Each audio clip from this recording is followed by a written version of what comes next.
did we do this last year? Or at least we did something similar to it last year, but it's the 20 for this year, 2023 face off. We've got a bunch of sports categories, some pop culture categories that we're going to go through. And we each have at least one nominee I know that we're going to bring to the table and at least try to debate, talk it out, figure out what were the best moments, people, things, whatever happens to be in the categories that we mentioned. But do we want to start with the sports ones? What's the first one that I had down, Sam? I have my I list, think but you had on the field slash court moment of the year as best the first one.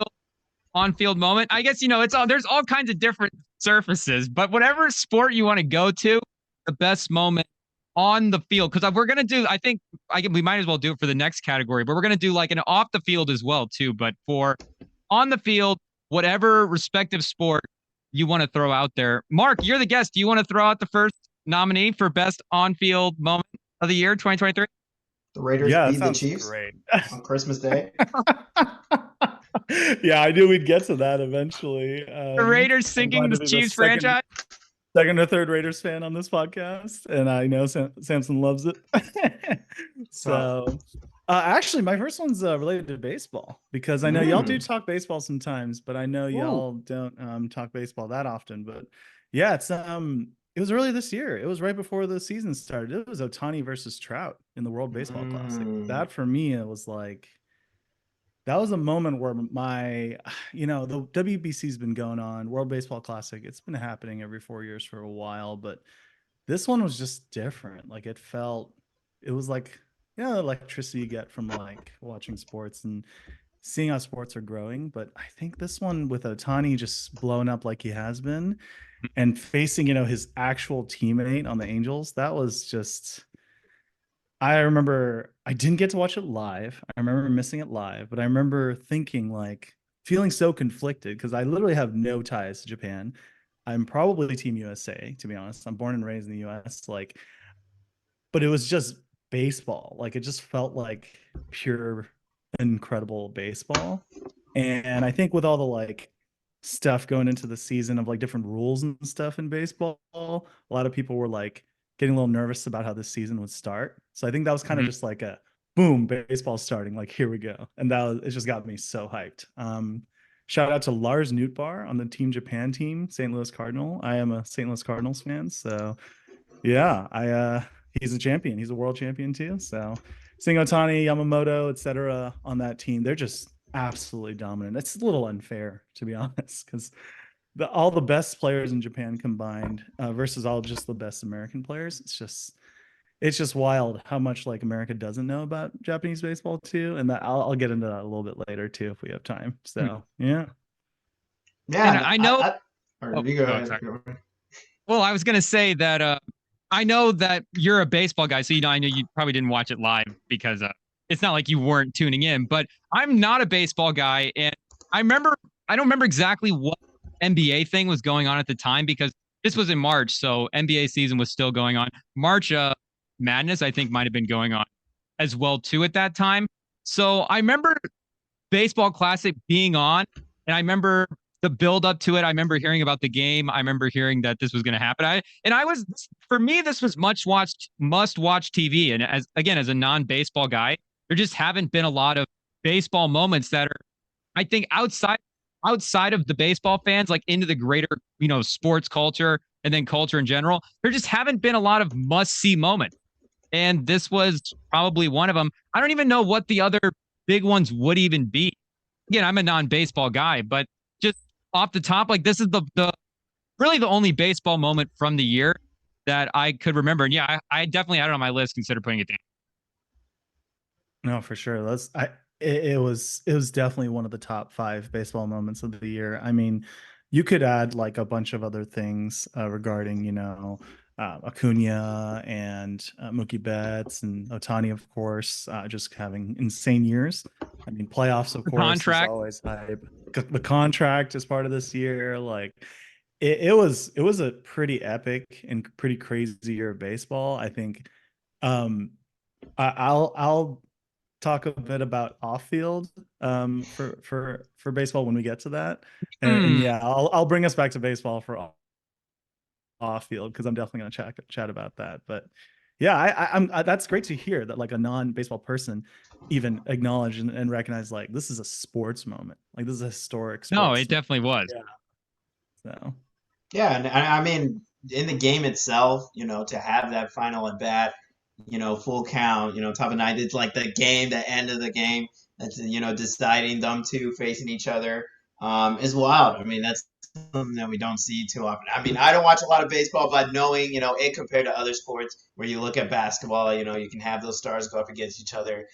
Football, you have the quarterbacks come on in each drive, but to have that moment, that's insane for baseball. And something that I thought was pretty similar was, and on a much bigger scale, was the World Cup, where you have Messi facing Mbappe, both players who were teammates at that time as well on that high level stage. And it's all another level when it's also teammates. It's clearly the two best teams in the sport, and it just goes down to the That was wire. our So, on-field moment last year. um, yeah, nice. yeah. So Nice. totally makes sense that it's another one this year as well. So, Rem, what did you have as your on field moment? So I had a couple of really strong ones that I couldn't decide between, and the Ohtani one was definitely like honorable mention worthy. There was, I think, for basketball this year, it was tough to choose, but for basketball, I was going to go with the LeBron scoring record, Mm. passing Kareem against OKC. But there were just a couple other bigger sports moments that I think happened. Alcaraz beating Djokovic at Wimbledon as well. Fantastic tennis match this summer and breaking Djokovic's Wimbledon streak. But to me, the most impressive sports moment of the year was, and we had talked about it briefly when it happened, but I'm going to butcher this guy's name. Higgs Asefa ran a marathon in 2 hours and 35 seconds. He's 35 seconds away from a 2-hour marathon. What is happening? Like, do you think it's possible that we could see a sub 2 hour marathon in our life? I didn't even know that that was in the realm of possibility. And now that we're 35 seconds away, I'm looking at it like, holy cow, this is incredible. To me, this was number one. I just to get this close to 2 hours for a marathon is incredible. And I know we probably can't go deep on the technical aspects of running, but just looking at the time is wild. Oh yeah, Yeah, totally. I no, mean, it's like the athletic ability itself is just like regardless of sport or not. I mean, it is. It is like peak athleticism. It's a great choice, man. Remember the yeah, first no, guy that that's ran the that's marathon wild. died? Yeah, They named it in That is a memoriam of a guy story. that Yeah, died. that's right. Now he's going to That's do it right. in 2 hours. Maybe he did it in under 2 hours. Maybe that's why he died. Who knows? yeah. I don't. That's insane to be that close and you're working that hard and you're only a couple seconds off. Um, that's that's wild. I'm not gonna lie. I did make my list in a biased way because when Rem sent me this Mm. over, I was like, okay, what were the biggest moments to me? What I'm saying. So this list might be a little biased, and of course, top of the list, that happened this past year happened pretty early in the year, unsurprisingly. Um, Yeah. yeah, it was. Yes, it is Mahomes getting his second Super Bowl ring. And I think when you look at how many quarterbacks have gotten, there's quite a few quarterbacks that have gotten one Super Bowl ring. I mean, heck, even Joe Flacco got one ring. But once you start getting in that two plus, area, it starts, getting into the greats. There's not really any really mistakes when you look at two plus rings for quarterbacks. Yeah, Brady, Montana, Peyton Manning, Elway, Terry Bradshaw, Troy Aikman, Ben Roethlisberger, Staubach. Then you go to like Eli Manning, Bob Greasy, Brett Starr, and Jim Plunkett. But those are still decent quarterbacks. Like Eli Manning, 50, or he was a 500 at the end of his career. There's always iffy, but he did beat, an undefeated team in one of those Super Bowls, some of the best Patriots teams.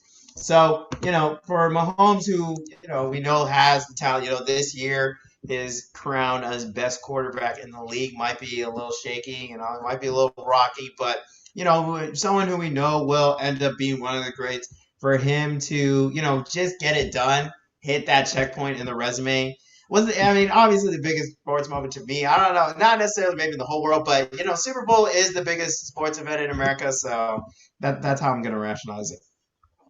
And I think an iconic game as well too. So one of the I would say probably the most memorable football game of the season. And I think a thing that's underrated in the Mahomes legacy, it's not just the 2 Super Bowls, it's 5 conference championships, and he did it in a row, and he did it in like his first 5 seasons. So in a way, it's people. I don't know if people look at it as not as impressive, but I mean that's like as many as Aaron Rodgers. Like he has as many playoff wins right now as Aaron Rodgers does through his career. Like it takes guys' whole careers to build his playoff resume, and he's already done it in 5 seasons. But the problem I was having looking at picking a football moment for this year, and I don't know, I don't know if something's just slipping my mind, but can either like the Super Bowl was in 2023, but technically it's part of last season, and you know we haven't really. I think we played the 1 week for football in this year so far. So was there a moment from this season in 2023 that really jumped out? Because I couldn't really think of one. Again, and there have been great highlights and whatever, but we're talking about these great historic events here or iconic finishes, classic drama, whatever. And I didn't see that in this season. Like I couldn't think of anything that really jumped out in that way right off the top. I don't know if am I missing something? I mean, I feel like it's so many individual player accomplishments this season. That's what I felt kept getting broken all season. What I just kept hearing about. Like, I think of Bland, first off, Cowboys DB, right? Breaking the record for pick sixes in a season. Like, that is such a. How do you even like? When it was done, I was like, wait, he already had that many. Like that already blew my mind. Yeah, I was like, he already tied the record and then broke it, and it's just a little mind-blowing to me that these individual things keep popping up. But I mean, talking about football moments, if I were to be biased now, being a Raiders fan, my first trip to Allegiant in my life is the 63-point game against the Chargers. So that was my do you take credit for that at all? Do you think you're good luck? What's crazy? Right? Like Vegas, I mean, I was going in. Didn't you guys score 0 points after that? We did score 0 points the week before. It might be you. Yes. Yeah. Oh, that was the week before. It was the week before. So that was Vikings, a strange vibe because Samson and I watched that game together. We were just with another buddy of ours who's a Vikings fan, and a shout out Austin, and we're just cringing right at the amount of punts. And I go into this Thursday night game in Vegas with friends thinking, okay, this might be low scoring. This might be a terrible game, but Staley's on the hot seat, etc. And we just explode. But I remember thinking to myself, okay, stadium's cool. Seats are great. But this is the crowd that comes after a 0-point game. This is the crowd not expecting anything. This is the crowd that wasn't hyped. And I gotta say, Vegas, it's gonna take time till Vegas gets the soul of like the black hole into that stadium. Because I'll talk about it in my off field too about visiting SoFi, like the Chargers Stadium, Rams Chargers Stadium this season. But I went for Raiders at Chargers, and what's in LA? Not a bunch of Chargers fans, millions of Raiders fans. So I'll get to that too. But like, I gotta agree with you, Rem. I feel like this football season came and went so quick. I don't know what it was. Yeah. There weren't all these like hyper crazy memorable things. I mean, like Lamar wasn't in MVP consideration until like a week or two ago, which is wild to me. Like everyone was talking Purdy, everyone was talking Dak, and it's understandable. Everyone's like Josh Allen, but then like Lamar was just like sleeping this whole season and just doing super well, and we were not thinking about it. And all of a sudden, boom! Everyone else just keeps falling by the wayside in consideration. And yeah, it's been a really interesting season. It's been kind of interesting. Yeah. I definitely want to hear more about the stadiums and the Bland thing. The Bland thing is true, like because he broke that record so soon into the season as well too. It Right. was very impressive. The Tyreek Hill part of the season, he was on pace for 2,000 yards for most of Right. it. I think it's a little bit of a long shot that he gets it in this last game, but even in that He needs game for 300. yeah, 300. I didn't know if it was like Yeah, 280 something, but yeah, it's a it's full pretty 300. high.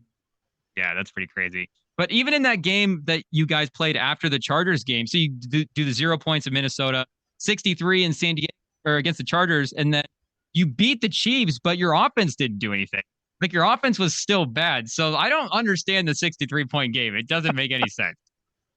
I I wonder, you can say part of it's, just the Chargers' ineptitude. It's just a sorry franchise. Like we honestly, I'm sure Samson too, like sees it as like an easy win sometimes because they're just falling apart. And we'll see how they rebuild. I have always had the mentality, and being under the like weight of King Mahomes is very difficult in this as a peasant Raiders fan. But I've always had it where divisions should be at their best. That's how football should be. Like that's how any sport should be. Every division should be competing at their best level. But maybe that's one thing I will mention about this season is the amount of mistakes that teams have made in like crucial moments this season feels with replay with how great we are at like technology now, we've been able to see it. Like I remember y'all talking about red zone earlier this season. Like red zone highlighted so many incredible plays, Yeah. but I feel like it just equally like highlighted so many like flubs this season. Yeah, man, that's definitely what's been on my mind about this whole season, and I think playoffs will be great this year. I think hopefully all this like chaos of the regular season will just funnel into a great playoffs run for all these teams. But I think that's just kind of because we've hope been the watching the Chiefs Chiefs exit in prime early. time. Whoa, whoa, whoa, I think it's Sorry, just what all were the you saying? Chiefs mistakes in the primetime game. whoa. Shit. Hmm. But I mean, when we look at the records for Yeah. the teams, I mean, like we mentioned, most of them are like 7-8, 8-7. Like most of them have been average, and so that's resulted in an average year. A lot of teams have underperformed more than we thought, or had surprising losses. So it totally makes sense. Having pretty boring, not boring, but mid-season. Having games on Christmas Day was nice, though. I mean, it was a little Oh, tough yeah. switching channels constantly, but I did like that the league scheduled, Raiders and 49ers, us getting the best two teams on, pretty much the biggest holiday of the year. I thought that was a win. But yeah, beyond that, it's been a pretty lackluster season. So yeah. But Yeah. moving we're good. I think we can move on to the next one, the off-field court or off-field/court moment of the year. Red, what do you got here for this second one? Oh, technical Go ahead. difficulties. Okay, I think we're good. Yeah, IT game. We might have to adjust it in a break. Who knows? For off-court moment, I had a couple.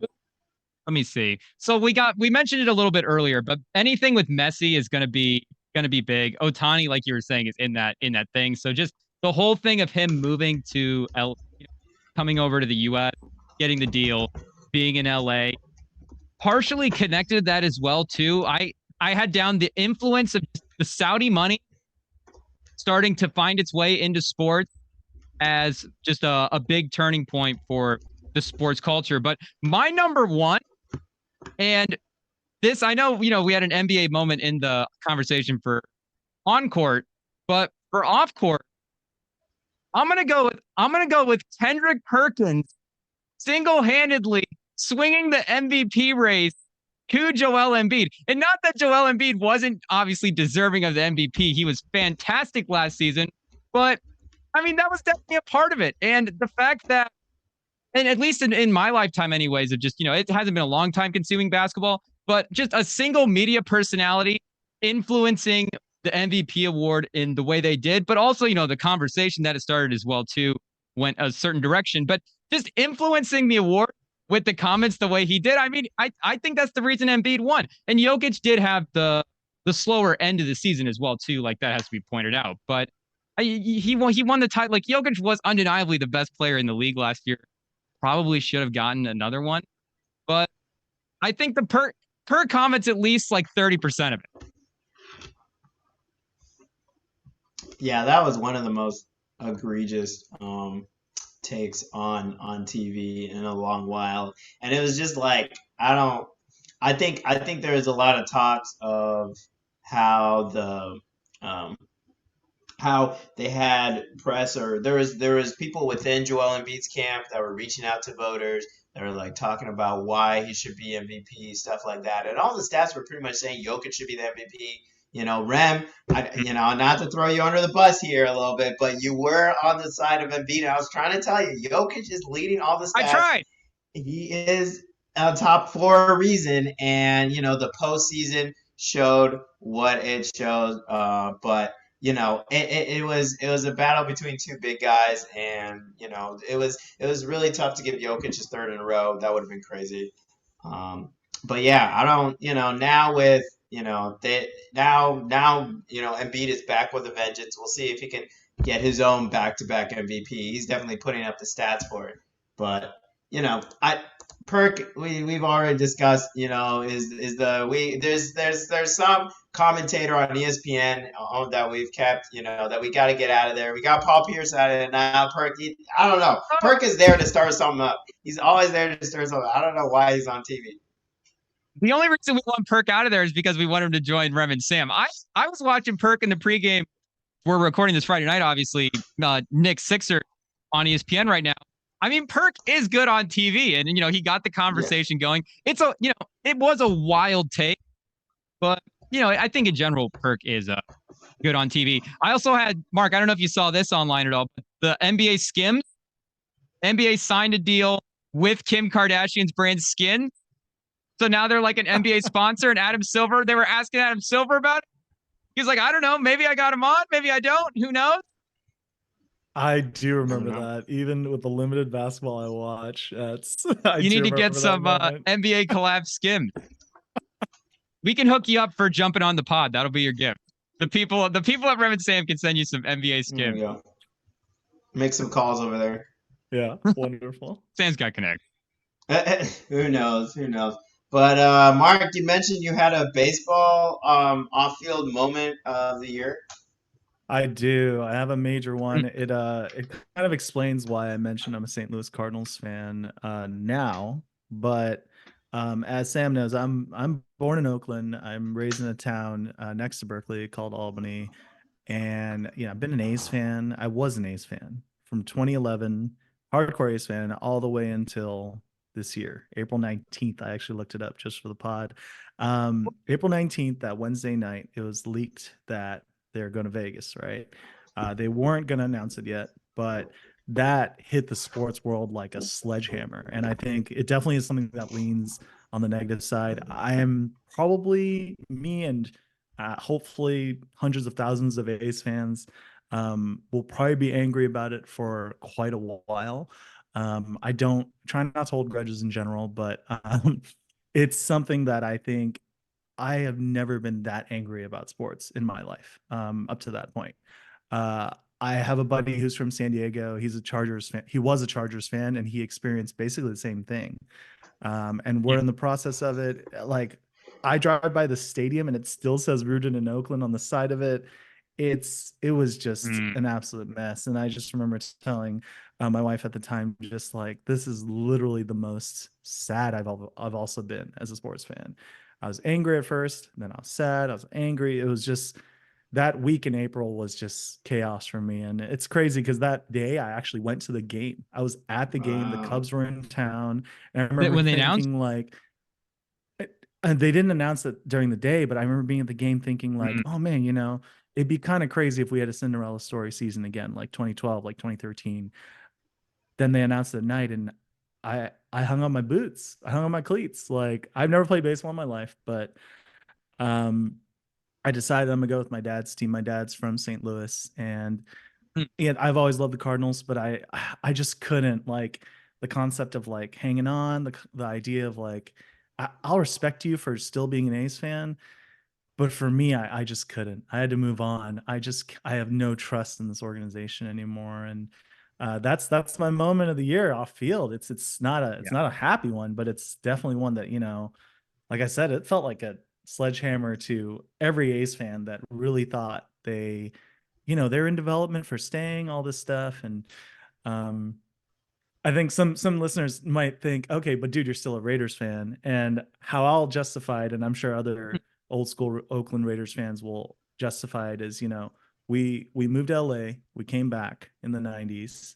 That's when I was growing up, and realized, never really been a Niners fan. My dad is a Raiders fan, and that the idea of us being a nomadic franchise has never really been an Mm. issue for me. We were clear and the Raiders were clear and transparent. We need a new stadium. If we don't get one, we're leaving.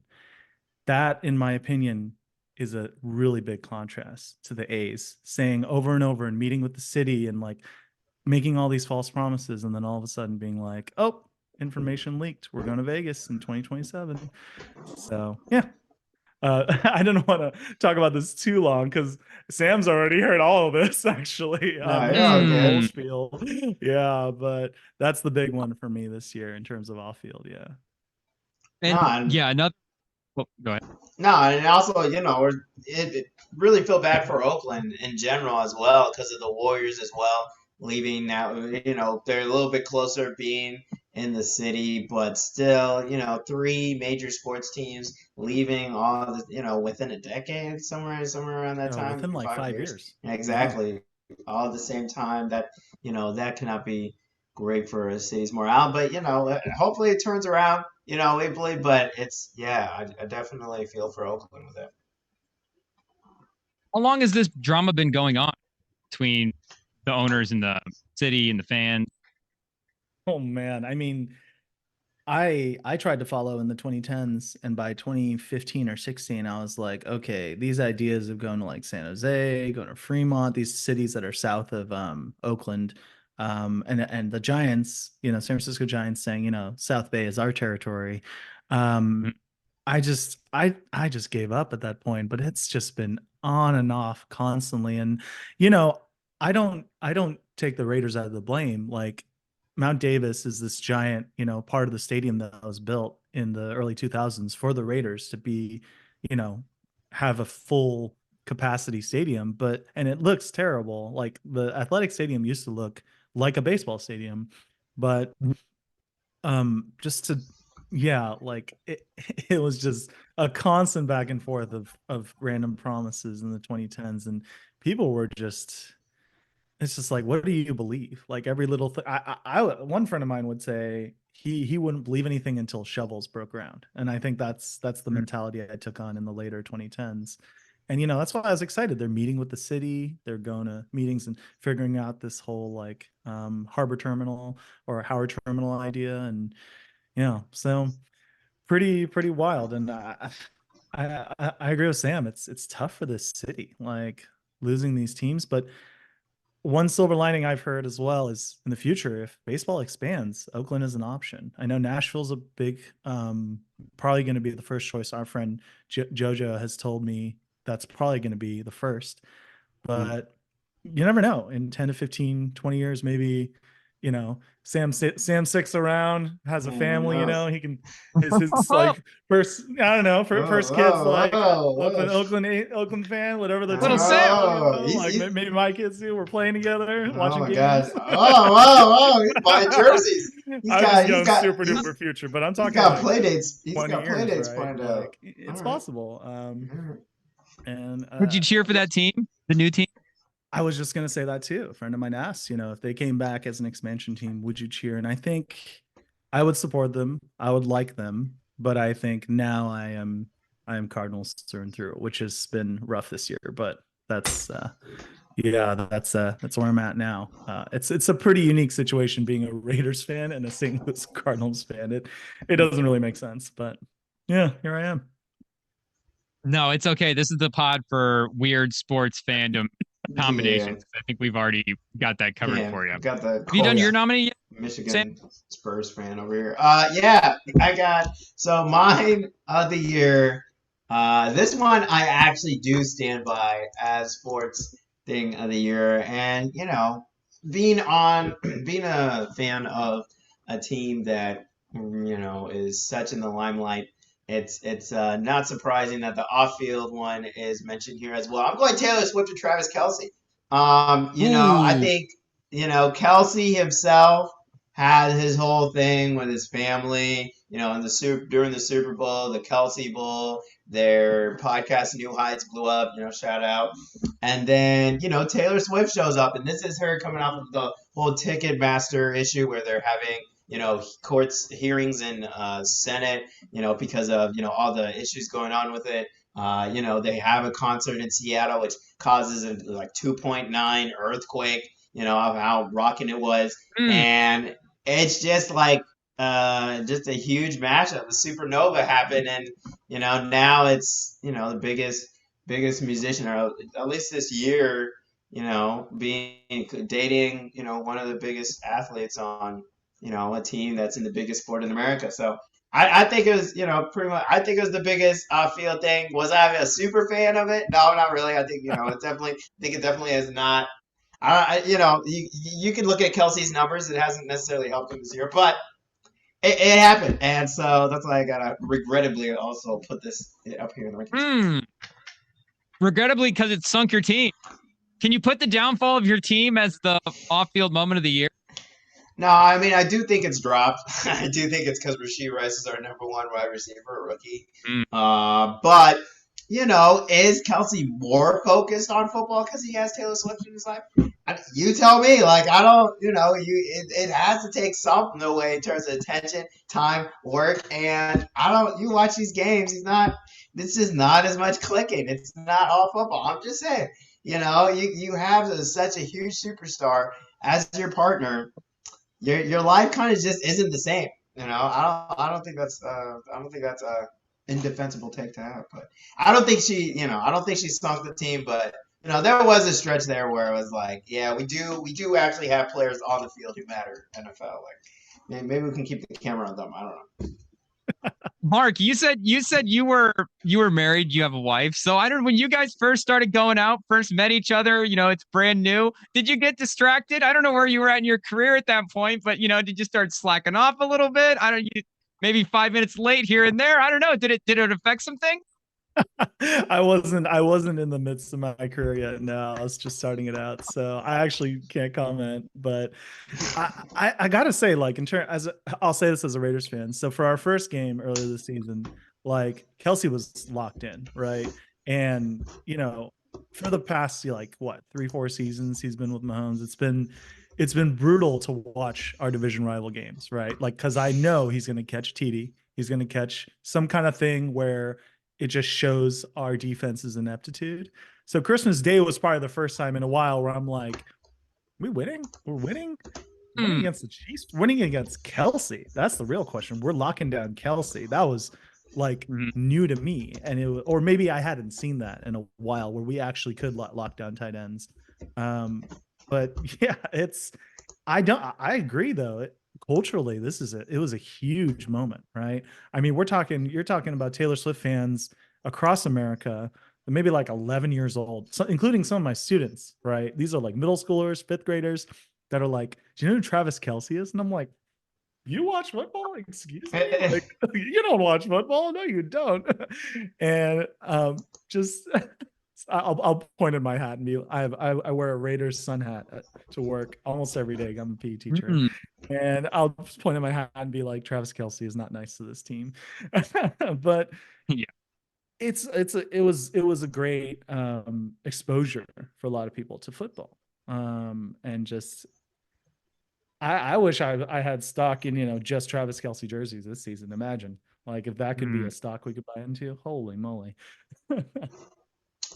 So I know, Sam, that well, I was gonna say, Sam, that this obviously definitely made its way into the NFL, impacted the NFL, but Travis Kelsey dating Taylor Swift, being a part of Taylor Swift. I don't know if we want to segue into the next topic, but does this step on your where do you have Taylor Swift in your pop culture moment of the year? Switching gears a little bit off of sports, but pop culture moment of the year. Does the Travis Kelsey thing count as its own thing in the NFL? Is it part of the greater Taylor Swift whole thing. Yeah, I mean, my pop culture moment of the year was again Taylor Swift. It may seem like I'm doing barely any homework here for guys, but come on now, it's Taylor Swift. It was on my list.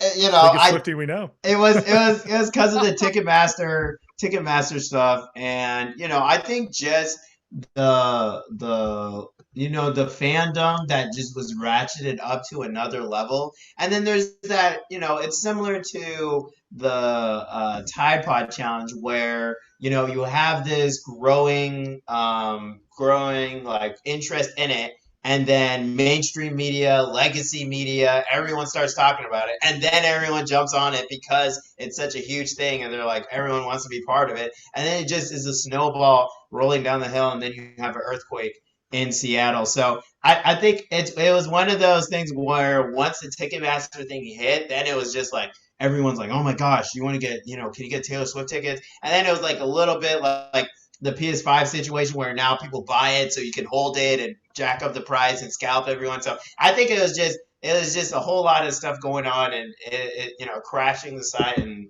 once the federal government gets involved, once you have hearings about it in Congress, I don't know how many pop culture moments have gone that far. Mark, if you bring Sam on the coaching staff, he's going to be playing Taylor Swift to practice it. It's just going to happen. I mean, I imagine it motivates some of the students. Heck yeah. I'll add to that too, like in terms of the movie, right? Making the concert tour into a movie and just changing the fabric of like going to the movies and watching a movie in which in culture it's usually quiet, it's usually you're focused on the film, but you're getting like complaints that people are screaming in the theater, and like just that itself is like that was pretty wild to me, like realizing like, oh, I want to see a movie this weekend. Nope, every single theater is reserved for this concert. Like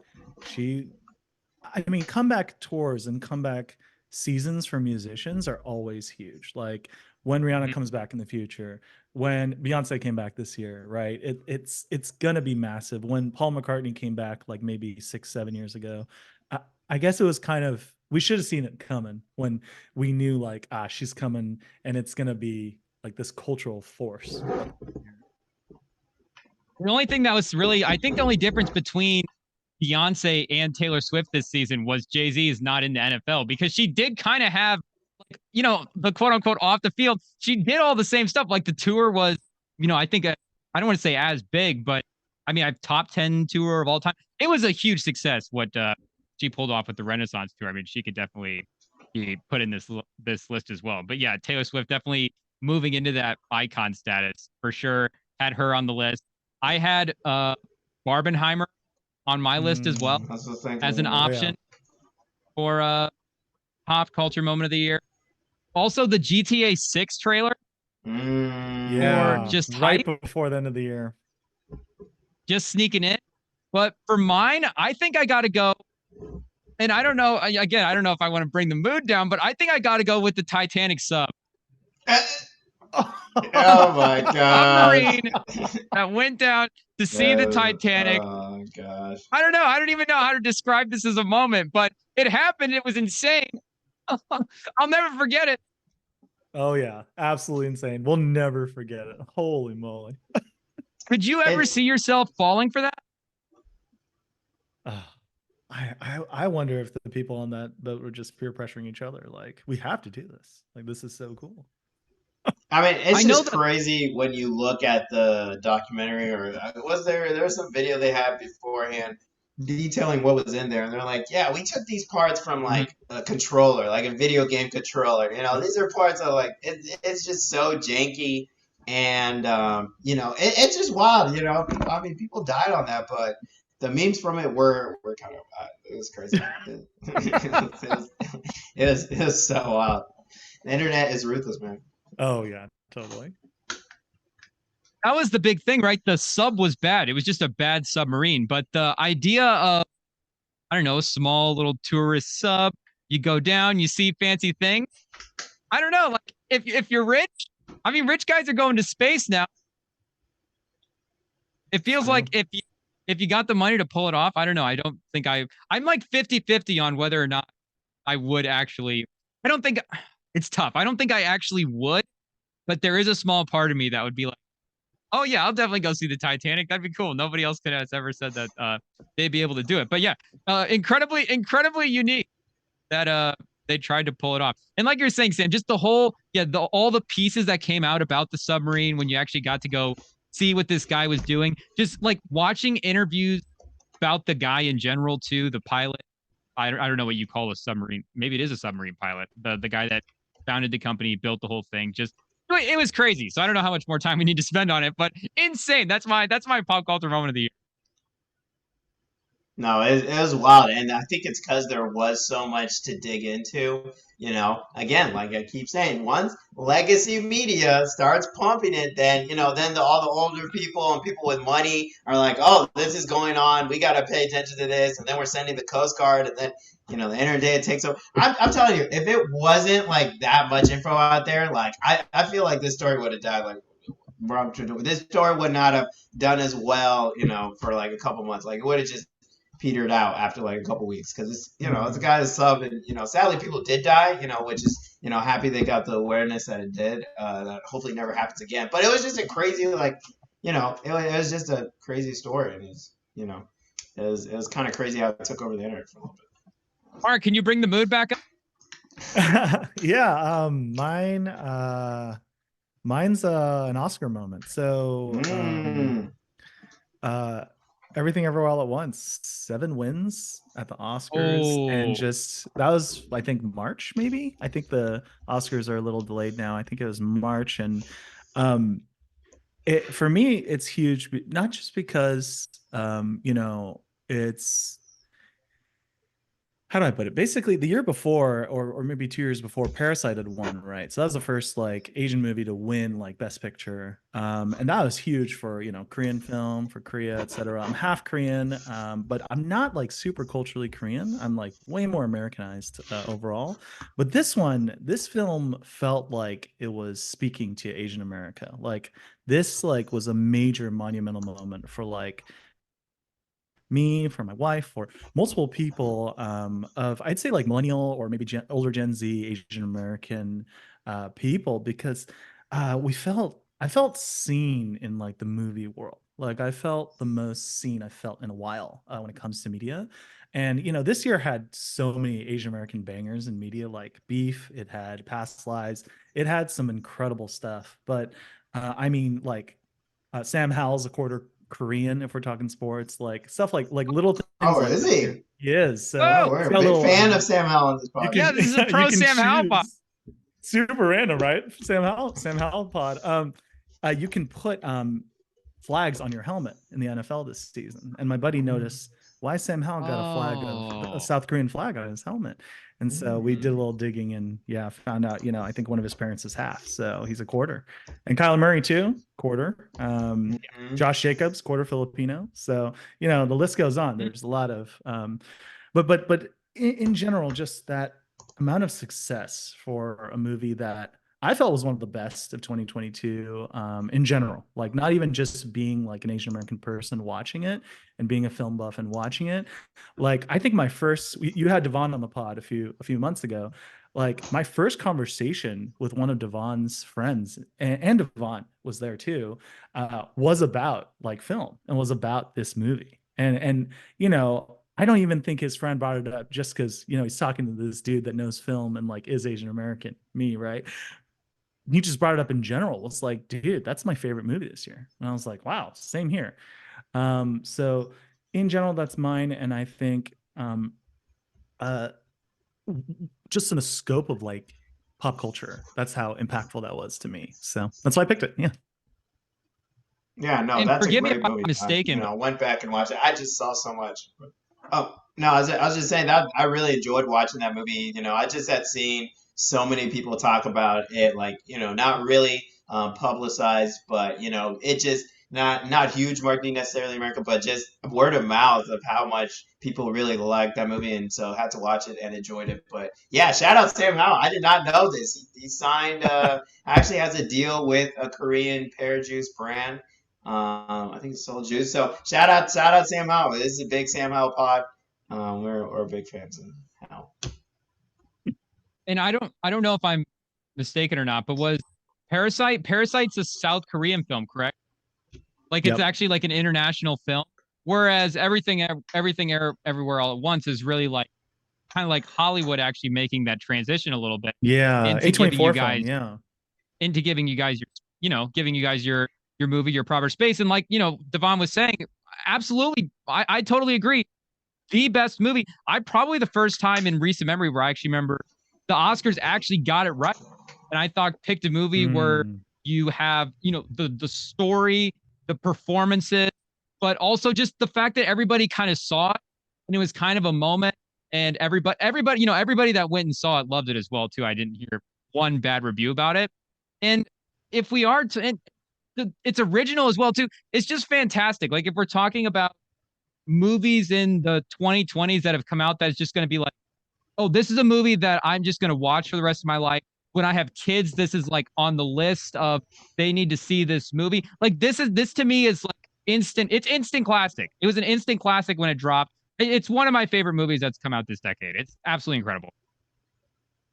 Yeah, for sure. And it's like, I thought, last thing I'll say about Everything Everywhere All at Once is I thought it would get muddled in the multiverse Marvel movies because, Doctor Strange came out around the same time, Spider-Man came out around the same time. And I was really worried about that. Like when I realized, oh, this is a multiverse movie, like, are people just gonna write it off because it's another multiverse movie? Like, and I think when it was in development for so long that they weren't even thinking about like, oh, will there be other multiverse movies out at that point? And it just so happened it lined up with Marvel's, and I'm glad it survived. Like Sam said, it wasn't really advertised that much. It's kind of flying under the radar, but I know it's one of those movies that really put A24 on the map too, and they've just been like releasing banger after banger this year. So yeah, they haven't stopped. It's kind of interesting to see what happens. Yeah, and wait, Sam, you said you saw this one? Yeah, no, this was one I definitely went back and watched. But yeah, kind of opposite to Marvel A20 or to A24. Marvel's reputation in the film industry and among fans has been quite decreasing as of late. So, I did actually get to see Guardians of the Galaxy Volume 3. I would highly recommend seeing that because that might be like the best one in their last like since Infinity War. I don't know. There's been a little bit of a rough stretch in the MCU. I am looking at the Marvels. I'm just saying we'll leave it at that. I guess I'll go next for the this next also topic. Shout out Shang-Chi. Yeah, yeah. It was a good movie. Yeah, it's just the same Marvel formula. Another huge Underrated. Use it more. More shout out the product placement too. The best thing I did watch though, I did want to mention, I watched this a couple of weeks ago, was actually Parasite. I just recently got access to HBO, and I'd always heard, oh, Parasite's really good, you got to go watch it, and I just really like watching sometimes every once in a while watching a movie that's not in English. I think seeing like different cultures in their own cultures and not just like, oh, here are, like you mentioned, Asian Americans or, African Americans or people in America. And it's like, no, see them in their own countries, how it is, the culture there.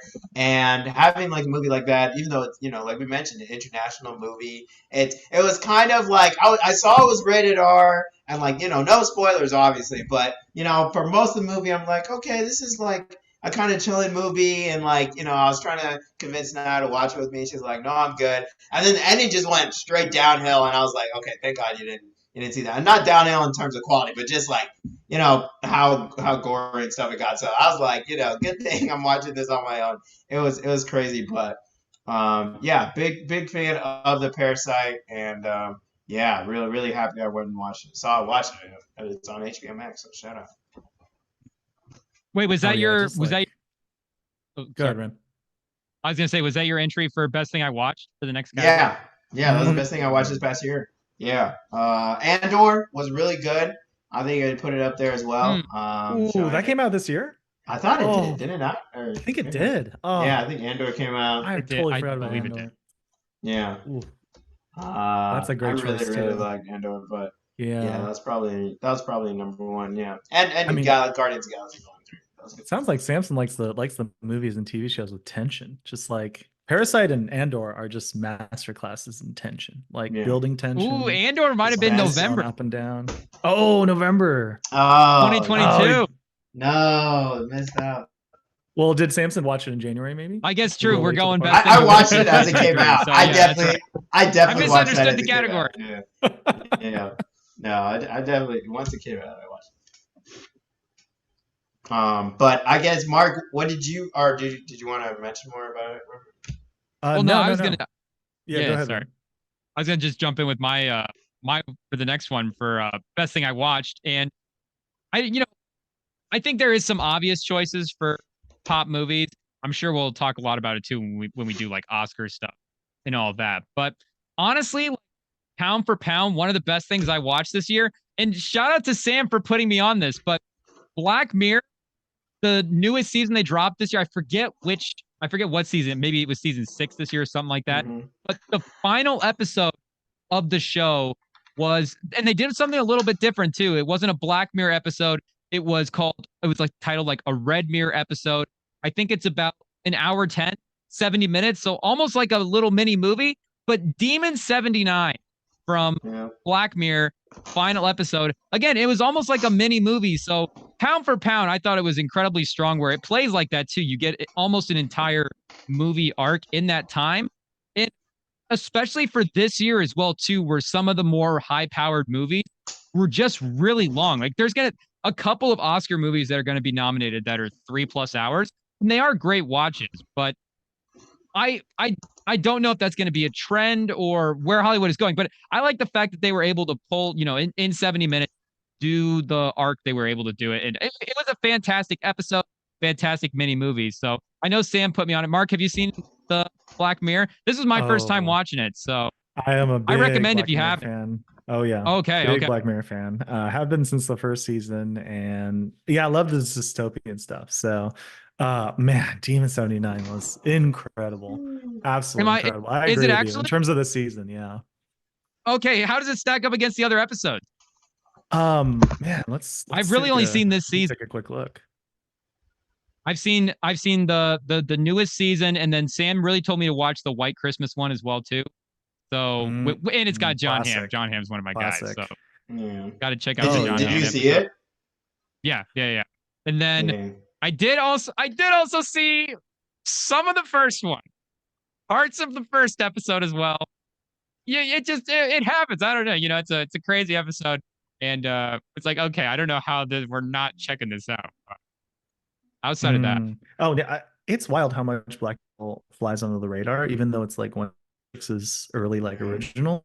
Kind of blows mhm. my mind how many people have never seen it. But yeah, looking at season 6, I really love the one about the Scottish town and the couple making that Mm. film about That it. was good. Yeah. Lockdown, yeah. Oh, just like the mystery of it, and like I kept like expecting something supernatural because Black Mirror or something Mm. about tech, and really it was more just an excellent story, which was like kind of impressive to me too. Like I forgot that these writers can just bust out a good story. It doesn't need the supernatural. It doesn't need the fear factor. It doesn't need like the etc. Right?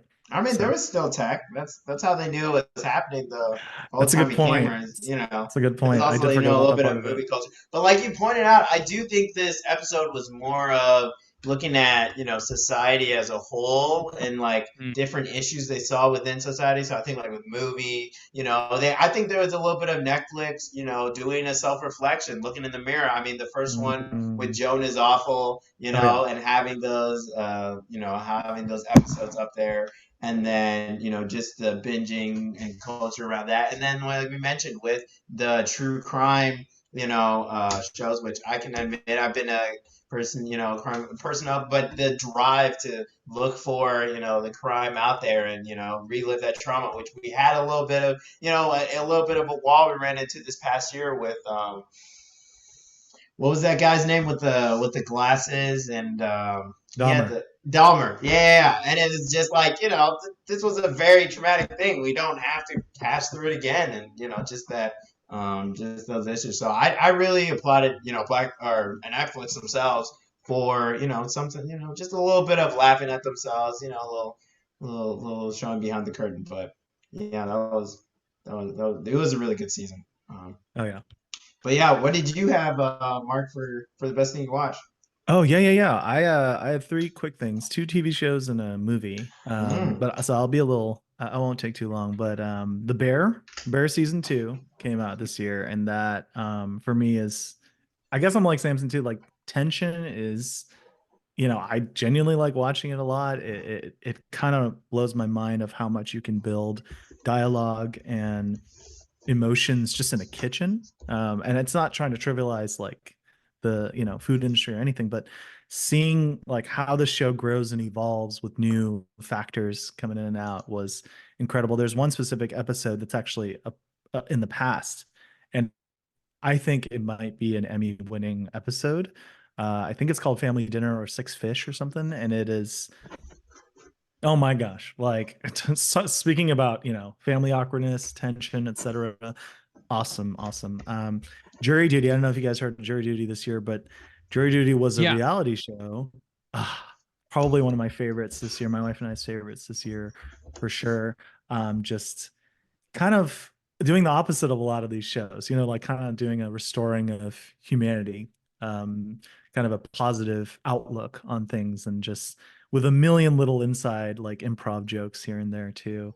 So I really enjoyed Jury Duty and highly recommend it to anyone that likes that um, slow burn of a reality show that does develop into just some wholesome results. And I'll say for movie this year, it's kind of a sleeper. It's Dungeons and Dragons. That was my favorite movie this year, Mm. Oh, is that a and Chris Pine I vehicle? it was, and I was surprised myself when I realized, looking at my list before the pod today, like it was my favorite, I think, for a few specific reasons. I think I might be a little overwhelmed by movies that are a little too long and drawn out and self-referential. So Hmm. Barbenheimer, incredible films, don't get me wrong, but Oppenheimer, two movies in one. Uh, Sam's heard all of Oh. my arguments about Oppenheimer, and I am. Shout out to Devon again. I'm not the biggest fan of Oppenheimer. I enjoyed it, but Oh, I okay. also had a lot of issues with its pacing. But it just felt like two films in one. But then again, as Sam knows too, I'm a little bit of a Nolan hater, and so that's just me in Oh, general, like coming from who's your that guy? bias. Um, Sorry, Who's your Who's your favorite director director? guy? who's my director guy? Like my Yeah, do you favorite? have a favorite director? Oh man, that's hard. Probably probably Ridley Scott is up there. Ooh, okay. Okay. Scorsese, like definitely like stuff in the gangster genre a lot. So that's why Scorsese's up there, and Tarantino too. But I think, yeah, story wise, I guess I just yearned for a simpler story this year and didn't realize how much I yearned for it. Like Barbie, I love too in terms of story, but again, very referential, has like a major message, and I understand why that was important for that film. But I just actually liked how goofy Dungeons and Dragons was. It just felt like that same love I had for like the first Thor Ragnarok, for example, or like Iron Man 1. Like just there's enough of like goofiness amidst the like basic story. And I think I just needed that. Maybe Marvel, because referencing Marvel again and just how it's been going, like it's just like so overcomplicated with like all these different plot lines that I wanted something in the fantasy genre-ish, right? Genre or like hero story that was just kind of on the simpler side. So yeah, those are my picks for this year in terms of stuff I watched. And I'll definitely be 7.3 throwing. for I'll Dungeons definitely and 7.3. be. Dragons on IMDb. Oh, okay. I'll 7.3. It's definitely not be throwing terrible. Dungeon on Dragons on my list because it's definitely one of my favorite games to play. So Nice. big Hmm. D&D fan over here. But yeah, no, that's a solid list. I guess we'll go to this last one. We'll say this is probably the last section here because we've been running out of time a little bit. The best thing that you listened to all year. I guess you went last, Mark. So what do you have for favorite either album or song that you listened to this past year? Oh, that's hard. I haven't been listening to music as much as I should be. Mm. Big podcast guy. And just shout out again to you two, by the way. Doing this weekly is, it's great, but it's also a grind. So yeah, Mm. I'm always We've impressed heard it's a since grind to listen to, though, too. Oh yeah, shout out to you for sitting through. Yeah, thank you. Oh no, I mean I got some commutes here and there to work and back, but yeah, I remember first meeting Sam and him telling me about it, and I looked at the first episode, the most recent one, and I was like, 3 hours and 26 minutes. Where am I gonna find the time to listen to 3 hours and 26 minutes? But hey, I think California traffic. yeah, seriously. Um, I used to be a big indie guy, really into electronic music too back in the day. I think there was a release. You know what? Actually, I won't mention indie. I'll mention pop, and I'm not a Mm. Swiftie. I'm not a Taylor Mm. Swift fan whatsoever. But I think the idea of releasing your own music again and having it be your way was super impressive to me. And again, my wife and I not Swifties whatsoever. Like we're more into K-pop, etc., other stuff. But um, hearing her interpretation of certain songs that I remember coming out when I was in like college. I'm like significantly older than you guys, but coming out in college, just being the hype, absolute hype train, but sounding so poppy. But hearing her like, I guess kind of like grown woman version of them, um, was really cool to see. Like that, like I just have all the utmost respect for her. But again, I'm not like a super fan, so it's kind of interesting that kind of like with Rem and baseball, it still penetrated my like cultural bubble, regardless of me being a Swiftie or not. So yeah, that's what I'll pick actually was her re-releases. Like I think she had 2 or 3 this year, right? Like she was just grinding them out at one point. And I was like, dang, how are you touring at the same time as doing this? All right. So yeah. How about y'all? Working hard. No, definitely working hard. There was only one song this year that Got really 3 albums. blew everything out the water. One song that I had to went straight to the top as soon as I heard it, and it may not even be the song I listen to the most because I just want to savor it. You listen to one Oh, and you favorite, it's too good. and if you're a listener of the pod, which I know you are, Mark, but this might have gotten lost in the hours and hours. There when For All the Dogs came out, Drake's last album, Mm, and I'm flipping through it, and the last couple raps I've had, on Spotify, it's been Drake, but number one has been Yeet actually the last couple of years.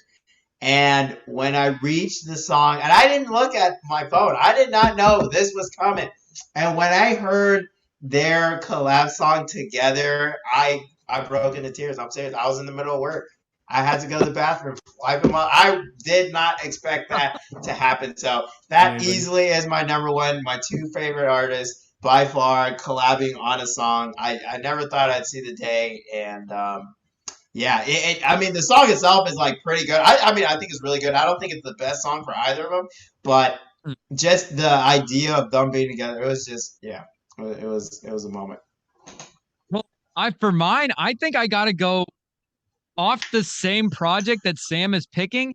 And I had a similar experience because Sam's a Yeet guy. I'm a J. Cole guy. So I see J. Cole, Mm, Drake team back up. It's like, okay, this is going to be great. First person shooter mode is a absolute hit. But as we all know, Drake got back in the studio, recorded some new stuff, dropped like a little bonus pack at the end of For All the Dogs. And the second song that he drops with J. Cole on that, Evil Ways, it's a bit of a slower mm, song, more chill vibe. But for me, it's a better song. And it could be either of these of the Drake J. Cole songs. First person shooter mode might be, a little more popular. And if you're like looking at all the Spotify playlists, that might be the one that shows up. But Evil Ways is the song, and I think I've already seen it with some rappers like Corday, but it's like it's one of those songs where the beat's just unbelievable. Guys are like, doing like their own freestyle over the beat. That's when you've got like a banger beat when the other rappers like, okay, I have to drop a verse on this, and that's what the Evil Ways thing is gonna be. J. Cole's fantastic on it, so we're both going off the Drake album, Sam. I know we were a little like, and the vibes in general were a little split on it. But Nice. I think, and this is where I stand right now. I do actually think that was a good album. And I think we both said that in the moment, that even with the bad, like it was a good album. You know, it may not be top to bottom the strongest, but again, the strong stuff on here, I think we both really like. And I was reading a Rolling Stone article as well too that was recapping the year in music, and I think they put it, maybe it was Rolling Stone, but they put it good for the Drake, where they were like, you know, even if it's not his best album, he's still one of the best doing it right now. So in terms of the music that came out this year, it was a banger album, even if it's not up there for the total Drake library. You know, some of the songs on this were fantastic. Mark, did this make its way into your playlist at all? This album? Oh man, I'm so behind on Drake. But no, No, I don't feel like I can blame you. No, a friend of mine who is a super fan, and Sam knows him too. Steve, shout out to Steve in our fantasy league, and friend of ours. He told me this one like was impactful to him, so I'll take his word for it. He knows music head to toe. So yeah, I've only given it a listen maybe once through, but again, I am so out of touch with music lately. It's not even funny. So No, I'll that's take how his we know word the for it. I'll Taylor take Swift your thing's guys' so big. word for it too. Yeah. So yeah, maybe that's my homework for until next time on the pod. Check out some recent Drake. There you go. Get the listens in. And the funny thing with Drake is that like, you know, a lot of people, especially if you listen to like kind of that area of music, you don't, you know, you may act like, oh, I don't listen to Drake or not, like Naya, like my girlfriend, and then it's just like it's in the top 3, it's in the top 5, it's in, you know, it's in your listens. You're just like, where did you come from? Why are you here? Like it's funny. It is funny.